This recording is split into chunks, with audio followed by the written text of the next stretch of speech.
రాబోయే కాలంలో అతడు మన ప్రాంతానికి అధికారిగా రాజుగా ఉంటాడు. దేవుడు అతన్ని ప్రేమించాడు, అతను దీవించమన్నాడు, అతను అభిషేకించమన్నాడు అని చెప్తే సరే అని ఆ పెద్ద అబ్బాయిని పిలుస్తాడు. అతడు ఎత్తు, లావు, కండబలం అంతా బాగుంది. తెరా చూసే యుద్ధాభ్యాసం కూడా తెలిసిన వాడు. సరే అని చెప్పి ఆ యుద్ధంలో ట్రైనింగ్ కూడా అయ్యాడు. ఇతన్నే అనుకుంటా దేవుడు అనుకుంటాన్ని తన కంటితో చూసిన దాన్ని బట్టి అభిషేకిద్దామని వెళ్తే దేవుని ఆత్మ చెప్పింది ఇతను కాదు అని చెప్పాడు.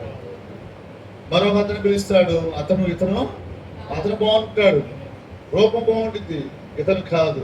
ఇంకోసారి ఇంకో అతను పిలుస్తాడు, ఇతను కాదు. ఎందుకని ఇతను కాదు అన్నాడంటే అతడు రూపం బాగుంది, ఎత్తు బాగుంది, బలం బాగుంది, యుద్ధాభ్యాసం తెలుసు, అన్ని తెలుసు, కానీ కండల బలం ఉంది, కానీ అతడు నోటిలో శృతి లేదు. హల్లెలూయా. శృతి ఉన్న వాళ్ళని దేవుడు దీవిస్తాడు. వారి నోటిలో దేవుని గనపరిచే మనస్సు లేదు, దేవుని స్తుతించే హృదయాలు కాదయ్యి, దేవుడి కృతజ్ఞతలు చెప్పే పరిస్థితి కాదు. దేవుడిచ్చిన ప్రతి దాన్ని కృతజ్ఞత స్తుతి చెల్లించాలి. దేవదాస్ అయ్య గారు సందర్భంలో చెప్పారు, బైబిల్ మిషన్ ఫౌండర్ అయిన, నిజమైన దొంగ ఎవరంటే బ్యాంక్ దోపిడీ చేసేవాడు కాదు, లేకపోతే ఇంకోటి తిన్నింటి వాస్తాలు లెక్కెట్టేవాడు కాదు, లేకపోతే కూతుర్నిద్దనో డబ్బిత్తేనో ఇవ్వకుండా మోసం చేసేవాడు కాదు, అన్నం పెడితేనో వాళ్ళకి అన్యాయం చేసేవాడు కాదు. నిజమైన మోసం గలవాడు ఎవరంటే దేవుడి దగ్గర నుండి ప్రతిదీ పొందుకుంటూ కనీసం నోరు తెలుసు కూడా హల్లెలూయా స్తోత్రం నాయన ఇది నువ్వు ఇచ్చావు నాయన చెప్పనవాడే దొంగ అని చెప్పాడు ఆయన. దేవుడిచ్చిన ప్రతి దాన్ని బట్టి ఎవరిని కనపరచాలంట? యెహోవానైన పరిశుద్ధుడైన తండ్రి కుమారు యేసు ప్రభువుని కనపరచాలి.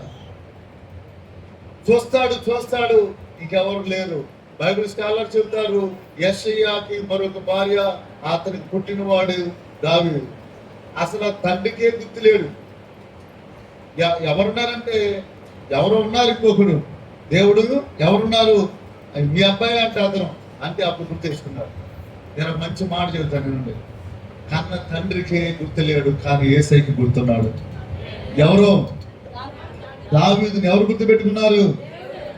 దావీదుకున్న క్వాలిఫికేషన్ ఏంటి చెప్పండి పిల్లరా? కండబలం ఉందా? రాజు అవ్వడానికి యుద్ధాభ్యాసం తెలిసా పని? తెలివితేటలు ఉన్నాయా? పేరు ప్రఖ్యాతులు ఉన్నాయా? గొప్పంటి వాడా పని? ఏది లేదు. కానీ అతనుకున్న క్వాలిఫికేషన్ ఏంటి? దేవుడిని స్తుతించడం మాత్రమే. దేవుడిని స్తుతించడం మాత్రమే. ఆయన్ని గనపరిచిన వారిని ఆయన ఏం చేస్తాడు?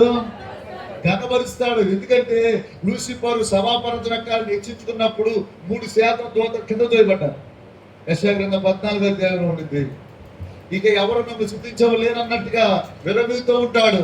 ఆ టైంలో దేవుడు మట్టిని తీసుకొని ఆ మట్టి ద్వారా దేవుడు ఏం చేస్తాడంటే మనిషిని చేసి ఆయన రూపంలో చేసుకుని ఊపిరిదాడు. ఆ మనిషి దేవుడు కనబరచడానికి దేవుడు ఏర్పాటు చేసుకున్నాడు. అసలు దూత చేయాల్సిన పని ఏంటి? 2 రెక్కలతో కప్పుకుంటూ 2 రెక్కలతో ఎగురుతూ దేవుడు స్తుతించాలి. ఆ రెక్కలు కలిగిన వ్యక్తి ఆ పాదాలు కప్పుకుంటూ నిజంగా నా బిడ్డలు స్తుతిస్తారు అని చెప్పి, ఏదు నిజంగా అన్ని ఇచ్చావు కాబట్టి స్తుతించావు అంటే, అన్ని ఇవ్వకపోయినా స్తుతిస్తాడంటే, యెహోవా ఇచ్చిన యెహోవా ఏబుకి మరలా దేవుడు రెట్టింపు ఆశీర్వాదించాడు. హల్లెలూయా. ఏది పోయినా స్తుతించండి, దేవుడు తగిన ప్రతిఫలం ఇస్తాడు. నీవు స్తుతించేది సృష్టికర్త అని దేవుడిని, నిన్ను సృష్టిని సృష్టించిన వాడు, సమస్తాన్ని కలగజేసిన వాడు, ఆది సంభూతుడు ఆయన, ఆశ్చర్యకరుడు ఆయన, బలవంతుడు ఆయన, శక్తిమంతుడు ఆయన, ఉన్నవాడు అనువాడు, భూత భవిష్యత్తు వర్తమాన కాలాల్లో చాలిని దేవుడు, తండ్రి కుమారు పరిశుద్ధాత్మగా అల్పయు ఓ మేఘయు ఉన్నవాడు మనతో సంచరిస్తున్నాడు. ప్రాణా నువ్వు పొద్దున్నే టిఫిన్ చేసావంటే, రాత్రి టిఫిన్ చేసావంటే, నన్ను భోజనం చేసావంటే ఎవరి దయ వల్ల? ఈ రోజు ఊపిరి పీల్చుకున్నావంటే ఎవరి దయ వల్ల? ఈ దేహంలో ప్రతి రక్తనాళం పనిచేస్తూ ఈ గుండు కొట్టుకుంటుందంటే ఎవరి దయ వల్ల? ఎవరు చూశారు దావీదుని అంటే తండ్రికి గుర్తు లేడు. బైబిల్లో ఒక మంచి మాట ఉంటుంది, తల్లైనా మర్చినావా గాని, చెప్పండి ఆ మాట, తల్లైనా మర్చినావా గాని నిషేధించబడిన వాడిని, ఎన్నిక లేని వాడిని, బలమైన నీవు ఎక్కడన్నా ఉండు, పారేసిన స్థితిలో ఉండు, పెంట కుప్పల మించుండు. దేవుడు వాక్యం ఉంటుంది, పెంట కుప్పల మించున్న వాళ్ళని, దరిద్రతలో ఉన్న వాళ్ళని నేల నుండి పైకెత్తి ప్రధానితో కూర్చోబెడతాను కీర్తనలు రాయబడి ఉంది. దేవుని వాక్యం నమ్మదైనది పిల్లరా. ఆయన్ని కనపరచుకోవటం నేర్చుకుంటే దేవుడు మనల్ని ఎక్కడ నిలబెడతాడో మనకు తెలియదు. అసలు దేవుని వాక్యంలో ఎంత నమ్మదైందంటే చాలా మందిని చూస్తాను రోడ్డు అప్పుడ ఎవరన్నా తినేసి భోజనాలు పక్కన ఇస్త్రాలు ఎక్కువ పడైతే వెళ్ళిపోయి సినిగిపోయిన చొక్కాయితో సినిగిపోయిన నిక్కర్తో ఆ అన్నం తిని అరిగిలో పడుకున్న వ్యక్తి 70 మంది సేవకులు తయారు చేశాడు అన్నప్పుడు. ఎన్నో ప్రాంతాలకు సువార్త. మొన్న రీసెంట్ అమెరికాలో కూడా చర్చ్ ఓపెన్ చేశాడు. ఆ హోసానా మినిస్ట్రీ ఏర్పాటు చేసేలా చేశాడు. మొన్న గుడారాలు పండగ పెడితే కొన్ని లక్షల మంది వెళ్ళారని చెప్పారు. వినాలో లేదో మీరు? ఎక్కడి నుంచి ఎక్కడ తీసుకెళ్ళారు. నేను ఏసన్న గారికి మరో పేరు పెడతాను, 2వ దావీదు గారని పెడతాను. కానీ ఎన్ని చర్చిలు ఉంటే అన్ని చర్చిలు ఆయన పాటలు పాడారేమో అనిపిస్తుంది నాకు. ఎన్ని చర్చిలు ఉంటాయి. ఏం చేశాడు? పాడమంటే పాటలు అయిపోయిన తర్వాత వస్తే ఎలా ఆశీర్వాదం వచ్చింది మీకు?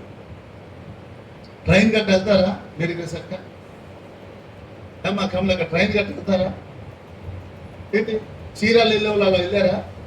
అయిపోయిన తర్వాత ప్రేమైన దేవుని పెట్టలారా, నిజంగా చదువుతున్నాను పిల్లరా, మనం ఎంత చేస్తామో అంత రిజల్ట్ వచ్చింది. దావీదు ఎంత ఘనపరిచాడో అంత విధంగా దేవుడు హెచ్చించాడు. దేవుడు అతను అభిషేకించాడు. పిలిచి ఎక్కడో ఉన్న వ్యక్తిని అతను పిలువయ్యా. అతను ఎందుకులేండి ఆ గొర్రెలు కాసుకుంటున్నాడు, ఎక్కడ అడవిలో ఉన్నాడు, అతన్నే పిలువు, అతన్నే పిలువు. ఈ బుక్ రోజు ఒకసారైనా చదవండి. టిఫిన్ చేయకముందు, టిఫిన్ చేసిన తర్వాత ఒకసారి చదవండి. భోజనం చేయకముందు ఒకసారి చదవండి, భోజనం చేసిన తర్వాత ఒకసారి చదవండి. రాత్రి కూడా భోజనం చేయకముందు ఒకసారి చదవండి, భోజనం చేసిన తర్వాత ఒకసారి చదవండి. ఏంటి నిద్రపోయే ముందు చదవండి. అసలు ఎందుకు దేవుడు మనకు దీవించవలసి వస్తారా? ఆయన చెప్పాడు, నన్ను కనపరిచిన వారిని నేను దీంట్లో ఏమి లేవు, ఓన్లీ దేవుణ్ణి స్తుతించడం అన్నది ఉంది. దేవుణ్ణి స్తుతించడం. జాయశంకర్ మొన్న ఈ గురించి ఏదో ఒక సందర్భంలో చెప్తా, దేవుడి విషయంలో ఇంత టైం తీసుకొని వారు బైబిల్ చదవడం బిగిన్ చేశారు. వాళ్ళు సీక్రెట్ ఒకటేనంట, బైబిల్ చదవడం, దేవుని స్తుతించడం. బైబిల్ చదవడం. హైదరాబాద్ గీడిమట్ల నుంచి అక్కడి నుంచి మాట్లాడారు జూమ్లో. వాళ్ళకి అప్పు చెప్పారు, ఎంత అప్పు ఉందో అప్పులన్నీ పోయిందని చెప్పారు. హల్లెలూయా. అప్పులన్నీ ఏం పోయినాయంట?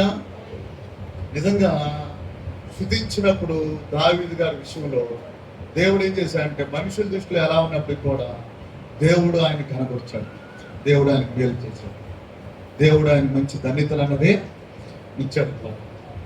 ఒకసారి అందరూ నాతో ఉంటే ఒకసారి హల్లెలూయా చెప్పండి. మనం చాలా మంది పిసినారులు. నేను పిసినారి అన్న వాళ్ళు ఎంతమంది ఉన్నారు?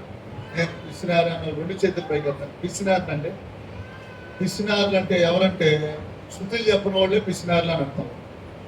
చిత్తవరకు శుద్ధులు చెప్పిన వాళ్ళు దొంగ అని చెప్పాం కదా. ఇది 2వ బిరుదు మనకి ఇవాళ. ఫస్ట్ బిరుదేమో శుద్ధులు చెప్పిన వాడు దొంగ. ఇప్పుడు శుద్ధులు చెప్పిన వాళ్ళు ఎవరు? అసలు జాక్పినియన్ గారు చెప్పారు, ఎంత పిసినారులోనండి భక్తులు అన్నారు. ఏం భక్తులు అనుకుంటున్నాను నేను. ఏంటంటే ఎప్పుడు భార్య గొడ్డి చాకరీ చేసినా నా భార్య ఎంత కష్టపడుతుందని ఒక మాట కూడా అంటాను. ఏదో పెళ్లి తాడి కట్టిన పుణ్యానికి వచ్చిందంటే సరే ఏదో పుణ్యానికి గొడ్డి చాకరీ పొద్దున్నే కూర్చున్న కాడికి టిఫిన్, కూర్చున్న కాడికి భోజనం, సాయంత్రం ఒకసారి బకెట్లో నీళ్లు, పేస్ట్ చేతికి ఇవ్వాలి. ఏంటి మళ్ళీ పిల్లలు కనాలి. ఆ పిల్లలకి 1కి వెళ్తే వాళ్ళే బాధ్యత, 2కి వెళ్తే వాళ్ళ బాధ్యత. ఏంటి అసలు మామూలు లేదు. ఇంతవరకు పొట్ట పరిస్థితి డెలివరీ అవ్వగానే మా ఆడపిల్లల రూపం మారిపోయేది. చిన్న వయసు అయినా లాభ అయిపోయేవాళ్ళు కొంతమందికి పరిస్థితి వచ్చింది. ఇప్పుడు మొబైల్ రూపాయలు మారిపోతున్నాయి. తిని తిని తిని పొట్టలు పెరిగిపోయి తగ్గబెడుతున్నారు వీళ్ళు. అయినా సరే నా భార్య మంచిదని పొగిడే మనసు ఉండగలిగి. నేను చదువుతున్నాను పిల్లరా, భక్తి ఒక మనిషికి అబ్బిందంటే గుర్తేంటి చెప్పనా? వాళ్ళు ఎదుటివారి యొక్క యోగ్యతను గమనిస్తారు, ఎదుటివారి యొక్క కష్టాన్ని గమనిస్తారు, ఎదుటివారిలో ఉన్న మంచితనాన్ని చూస్తారు. భక్తిలో ఉన్న శ్రేష్టత ఏంటంటే క్రీస్తు రూపంలో మారడానికి ఇష్టపడతారు. సంవత్సరాలు కాదు. యూరోప్లో మాట ఇష్టపడతారు, మాట తీరు మారిపోయింది. కొంతమంది గురించి చెప్పొచ్చు, వాళ్ళు అక్కడికి వెళ్ళారంటే ఏం ఇబ్బంది లేదు, చిన్న గొడవ కూడా జరగదు, ఏదన్నా తలకే దించుకుని వస్తారని చెప్పొచ్చు. కొంతమందిని అక్కడ పంపిస్తే ఒక మాట అంటే రేపైపోతారా వీళ్ళని భయమేసింది. అంటే పరిపక్వత లేదు. ఇప్పుడు మనం ఏ విషయాల్లో పిసినారులు ఎంతమంది ఉన్నారా? తల్లి దేవుడు పిసినారులండి. నేను అయిగా చెప్పాడు, గుండె ఎలా కొట్టుకుంటుందో ఏం చేయాలంటే మనం అలా దేవుడిని కష్టాల్లో ఉన్న శుద్ధి చెప్పండి పిల్లరా. నాకు బలహీనంగా ఉన్న రోగం వచ్చినప్పుడు కూడా నీవు అన్యాయస్తుడు కాదయ్యా, నేను అన్యాయస్తుడు, కానీ నువ్వు ఎంతైనా నమ్మదగిన, నేను నమ్మదగిన వాడిని. ఏంటి రాత్రి మనల్ని పాడే పాటనమ్మా అవే పాడింది ఆరాధన. నేను ఏడ్చితే ఎత్తుకున్నా ప్రేమ తెలుస్తుంది దేవుని బిడ్డలారా. చివరిలో నేను చెప్పాలని మాకు 8:8 ఎస్తేరు టైంలో ఆ ఉంగరాన్ని ఇస్తాడు రాజు. ఏమిస్తాడు?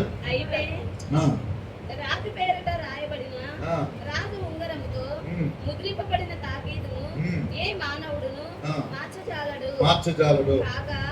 మీకు ఇష్టమైనట్లు మీరు రాజునైనను నా పేరట యూదుల పక్షమున తాకీదు రాయించి రాజు ఉంగరముతో దాన్ని ముద్రించుడి. హల్లెలూయా. యూదులందరూ చంపేయాలని చట్టం వచ్చేసింది. తర్వాత మీరు స్టడీ చేయండి. యూదులందరిని చంపేయాలని చట్టం వచ్చింది. ఎస్తేరు జనాంగం అంతా కలిసి ప్రార్థన చేశారు. ఆమేన్. దేవుడు ఆ ప్రార్థన విన్నాడు. అదే రాజు వచ్చి ఈ ఉంగరం ఇచ్చి, ఇదిగో ఈ ఉంగరం గుద్దుకొని మీరు ఏం చేయాలో చేసుకోండి అని చెప్పాడు. హల్లెలూయా. ఆ శాసనం మార్చడానికి అవకాశమో, దానికి విరుగుడుగా చేయండి అని చెప్పాడు. అది మార్చలేం, కానీ అదే ఉంగరంతో ఏం చేయాలి? వ్యతిరేక పదాలలాగా విరుగుడు మాట ఏం చేయాలి? విరుగుడులాగా మీరు ఇదిగో ఉంగరం ఇస్తానని చెప్పి రాజు ఇచ్చాడు. హల్లెలూయా. ఆనాడు ఆయన ఉంగరం ఇచ్చి మనకి అక్కడ అవకాశం ఇచ్చినట్లుగా చేసే నామం మనకి ఈ రోజు సమీపంగా ఉంది. నువ్వు దాన్ని ఉపయోగించు, నీ కుటుంబం మీద పనిచేసింది. ఏ శాపానికైనా విరుగుడు వేస్తున్నామో, ఏ పాపానికైనా విరుగుడు వేస్తున్నామో, మన జీవితాల్లో మనం ప్రార్థన చేస్తే చాలు, ఈ నోరును ఉపయోగిస్తే చాలు అద్భుతం జరిగింది. దావీదు చిన్నవాడే, కానీ అంత గొప్పవడానికి నోరు ఉపయోగించాడు, దేవుడు కనబరిచాడు, దేవుడు ఆ పొజిషన్కి వెళ్ళాడు. వీళ్ళు ప్రార్థన ఉపయోగించారు. రేపు సోమవారం, మనకి సోమవారం ఈ నెలాఖరికి ఉపవాస ప్రార్థనలు. రేపు ఉదయం 10 గంటల నుంచి సాయంత్రం 5 వరకు కూడా ఉంటుంది. రేపు ఎల్లుండి మంగళవారం, బుధవారం 5 కాకపోతే 4 ముగిస్తాం. భోజనాలు ఇక్కడే ఉంటాయి. అందరికీ పెట్టడానికి గల కారణం ఏంటి అంటే, ఇదిగో ఈ కుటుంబంలో ఉన్న ప్రతి పేరు గురించి ఇలా ప్రార్థన చేస్తాం. ఈ 3 రోజులు ఈ కుటుంబాలన్నీ ఎబిసి రాసిన పత్రిక 5 అధ్యాయాలు ఉంటుంది.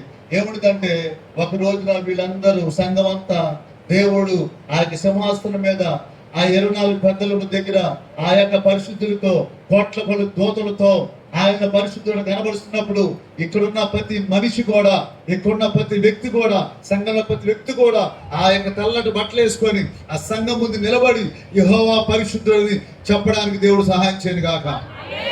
అది దాని కొరకే నువ్వు సంఘంలోకి వచ్చావు. నువ్వు నరకానికి వెళ్ళడానికి కాదు, విడబడడానికి కాదు, మీ అందరి కోసం ప్రార్థన చేయడానికి. మా దగ్గర ఉన్న ఫోటోలు అవన్నీ సాధ్యమైనంత వరకు ఇక్కడ యాడ్ చేశాం.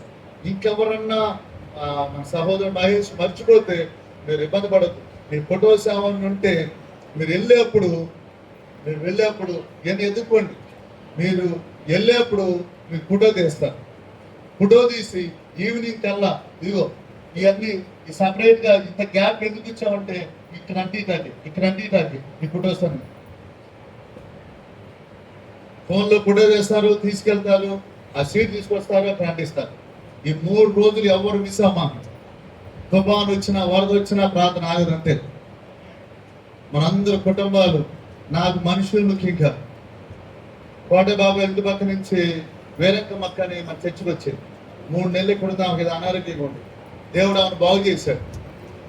అయ్యా నేను ఇంత దూరం నడవలేకపోతున్నాను అయ్యా, ముచ్చాలం బాడి నుంచి అంటే, అమ్మ మీకు ఎక్కడ దగ్గరకుంటే అక్కడికి వెళ్ళి, నాకు కావాల్సిన మనుషులు కాదు, నాకు కావాల్సిన సేవకులు. వచ్చిన ప్రతి విశ్వాసం కూడా కొంతమందికి సువార్త చెప్పాలి. నువ్వు ఇన్ని సంవత్సరాల నుంచి మందిరానికి వస్తున్నావు, నువ్వు ఎంతమందికి సువార్త చెప్పావు, ఎంతమందిని మందిరానికి తీసుకొచ్చావు? దేవుడు మేలు చేశారా లేదా నీకు? నువ్వు ఎక్కడ కాదు, ఎక్కడ సేవ చేయి, ఎక్కడ మందిరానికి వెళ్ళినా నాకు మేలు చేశాడని కొంతమందిని మందిరానికి తీసుకురావాలి. ఇంకో విషయం చెబుతున్నా, మా డాక్టర్ గారు మంచోడు అని చెప్తారా లేదా? కొంతమంది బాగుపడితే వెళ్తారా లేదా? మన డాక్టర్ గారి పేరేంటి చెప్పండి? యేసయ్య.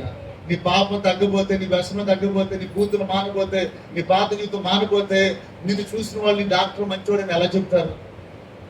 ఎవరు వస్తారు మందిరానికి? నువ్వు అడుగు, దేవుడు నీకు స్వస్థతనిస్తాడంతే. ఇస్తాడా? ఇప్పుడు పక్షపాత ఆయన ఏమన్నా? నేను చదువుతున్నా, ఈ 2026లో రూపాయి కూడా అప్పు లేకుండా మీకు తీరిపోతుంది. నేను ప్రార్థన చేస్తాను. కుటుంబాల వారిగా దేవుడు తీసుకొస్తారంతే. ఈ ప్రాసెస్ పెట్టిందే అందుకు, ఈ ప్రాసెస్ పెట్టిందే అందుకు. ఇది ఖచ్చితంగా నేను ప్రార్థన గదికి సరిపోద్ది. గోడ మొత్తానికి ఇంచుమించు సరిపోయింది.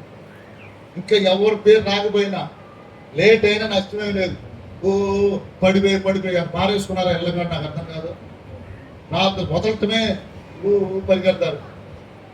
ఏంటి కాసేపు చర్చిలో ఉండి కాసేపు తరుగుట్టేసి ఏమన్నా ఇక శుభ్రం తుడిసి ఆ మొహాలి తిడితేనేమో 6 రోజుల వరకు తనకి కింద పడేసి పైకెత్తరా.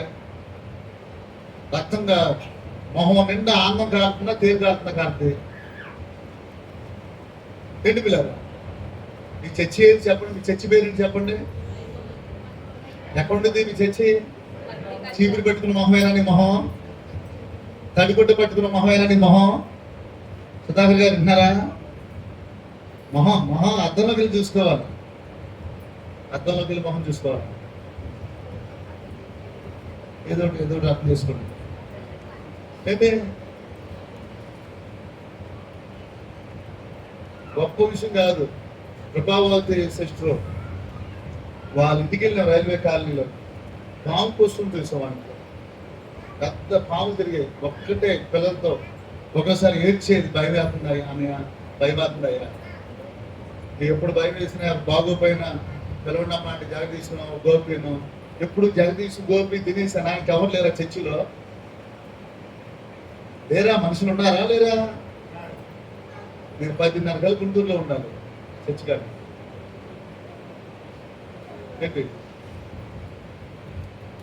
పంపిస్తాలమ్మా అని ఇప్పుడు జ్వరం వచ్చి పంపిస్తాలమ్మా పని ఉంటాను. దేవుడి కృపల్ల ఎప్పుడు ప్రార్థన అయినా కొంతమంది ఉంటారు. వాళ్ళ సిస్టర్ కూడా మొత్తం ఊడ్చి తరిగొట్టేసి అవకాశం ఉంటే నేను మసాబుని వెళ్తుంటే అయ్యా టిఫిన్ చేయని మాస్టర్ గారు ఇచ్చారని ఇచ్చేది. ఆ పిల్లలు కూడా పరిచయం చేస్తారు, చిన్నపిల్లలు. నిన్న దేవుడి కృపల్ల ఇది హౌస్ ఇచ్చాడు దేవుడు. గదేవారి పొలాల్లో 40 లక్షలు పెట్టి తీసుకుంది. ఎవరన్నా వచ్చారా? పెద్దవాళ్ళందరూ చెప్తాను, నేను ఎవరు చెప్పలేదు. అక్కే మరి ఎంతమంది చెప్తుందో అది అందరూ పిల్లలే ఇబ్బంది కాబట్టి అర్థం చేసుకోండి. ఎవరు అపార్థం చేసుకోవాలి ఏంటి? కొంతమందిని తెలుసుకోండి. దేవుడికి మహిమ కలుగుగా. నేను అనుకున్నాను ఆ పాము అక్కడంటే వచ్చేసింది, 3 అంతస్తులు ఎక్కడ ఎక్కించిదా అనిపిస్తున్నది. హల్లెలూయా. దేవుడు పని చేస్తే నేను చదువుతున్నా, ఎవరు వదిలిపెట్టినా దేవుడు వదిలిపెట్టుకున్నాము. ఆమేన్. ఎవరు వదిలిపెట్టరు చెప్పండి? గణపతి గారు చీపిరి ఏంటి? గొప్ప కోసం కాదు.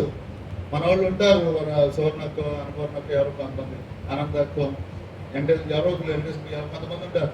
పాపం వెళ్ళిపోయి పైపుల రోడ్లో ఒకసారి సినిమాలు వెళ్ళిపోయి తరుగుట్టేసి వస్తారు. తాళాలు అడిగేలా తీసుకుని వెళ్తారు. నేను ఆమె పొగడాలని కదా, ఆమె కోరిక నాకే వచ్చింది. ఏంటి? మనం అందరం మన కుటుంబం ఇది. ఏంటి అసలు తరుగుట్టేయటానికి శనివారం వెళ్ళి అక్కడ తరుగుట్టేసి రావాలి. డాక్టర్గా ఉన్న పొజిషన్లో వచ్చి రేగి దగ్గర ఉన్న పొజిషన్ నుంచి అంతస్తులు ఇచ్చాడు అని మనసుంటే ఏదో చేయాలి మనసుడు. రాత్రి పిలిస్తేనే సోదరులు అయ్యాక మీకు అర్థం కావాలి. మరమా చెబుతాం. దేవుడిని స్తుతించాలి. ఎవరిని స్తుతించాలి చెప్పండి? ఎవరిని స్తుతించాలి? ప్రభునామానికి మహిమ కలుగుని కాక. తర్వాత అభి ఆరాధన చేసింది. తర్వాత మన రాంబాబు అని కాపీ మేస్త్రి పేరేం పెట్టే సమయాల జంగారెడ్డి కూడా రాంబాబు అని సాక్ష్యం చెప్తాడు. తర్వాత దేవుని ప్రార్థన చేస్తున్నారు. భోజనం గారు దేవుని ప్రార్థన చేస్తారు. మీరు దానికి ముందు ఎవరెవరు సాక్ష్యం చెప్తున్నారు? కస్టమర్ దేవుడు చేసిన మేలు. సుధాకర్ గారు మళ్ళీ నేను చెప్పాను. ఒకటి మనం సింపుల్గా అయిపోద్దాన్ని సింపుల్ పెట్టుకుంటేమో దోశ పెరిగింది. హల్లెలూయా. 3 రోజులు రేపటి నుంచి 3 రోజులు ఏం చేయాలి చెప్పండి. మాట్లాడరు. ఇలాంటప్పుడు ఏం మాట్లాడరు. ఏంటి దేవుడు రాజు వెళ్ళమ్మా ఎవరు చంపచ్చు నాగేశ్వర బాబు 5 వచ్చాడా? రాబారావు ఉన్నాడు, విశాఖలో సీని గారు ఎవరయ్యా తెలుసమ్మా? పండు చిన్నప్పుడు గారు, జనసుతుడు అందిస్తారు, బాబురావు గారు, కురడు కంటే మనవరు చూస్తున్నా. కాకపోతే మీరు ఇవాళ అక్కడ ఏం చేయాలనుకున్నారు? నేను గుంటూరు వెళ్ళి వచ్చేసాను సాయంత్రం 5:30 అప్పుడు పోయి ఇక్కడే ఉండాలి. ఆ ఫోటో అంటించుకుని వెళ్తా అన్నారు. ఎవరు నా ఫోటో అంటిపోతే అంటించుకుని వెళ్తా అన్నారు. ఎంతమంది ఉన్నారు? ఎవరు మాట్లాడండి. అయ్యా ఫోటోస్ తీసేయి మహేష్, తీసుకొచ్చే బార్ అంటించేసి ఈ బారు 120 కుటుంబాలు ఉన్నాయి. సుమారు 98 కుటుంబాలు ఇక్కడికి వచ్చినాయి.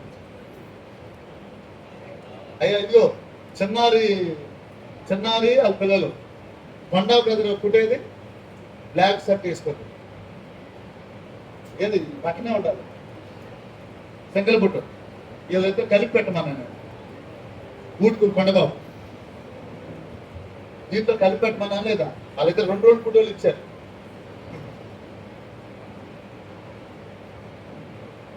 దేవుడు మన సహాయం చేయను కాక. ఆమేన్.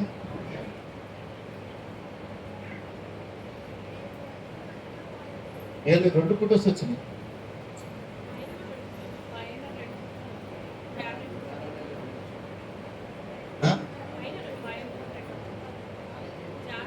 జాన్ బ్రదర్ది ఏ సార్ నెక్స్ట్ సార్ చూద్దాం. దేవుడు మనకు సహాయం చేయను కాక. ఫోటోల గురించి చెప్పినప్పుడు మాత్రం నిద్రాలి. బాగాలేదు. మొన్న భాష గారు అన్నారు వాకింగ్ చదువుతున్నారు నిద్రపోతున్నారని, నీకు వాకింగ్ చెప్పబుద్ధి కాలేదని అన్నాడు.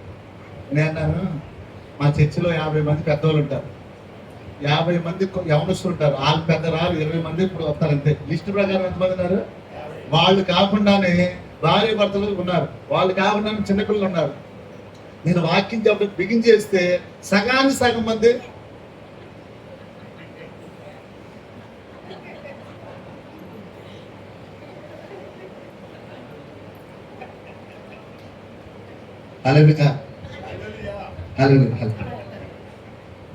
నేను శుభ్రంగా చదువుతున్నాను. మీరు చెప్పడానికి ఏమన్నా చెప్పాను. చర్చలు వచ్చి నిద్రపోయిన ఏదో మాట పట్టుకుంటారు, ఆ గోడను ప్రార్థన చేసుకుంటారు. ఆమేన్. పెద్దోళ్ళందరూ కుర్రోళ్ళుగా మారిపోరు కాక. ఆమేన్. రేపటి నుంచి మనకి 3 రోజులు పండగ, ఉపవాస పండగ.